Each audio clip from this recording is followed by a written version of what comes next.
Wusstest du, dass Eier ein hervorragendes Lebensmittel für Hunde sind?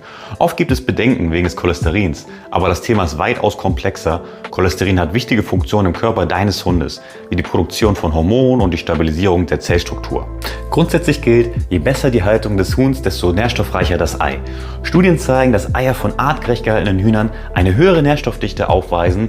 Achte daher auf die Herkunft deiner Eier und die Haltung der Hühner.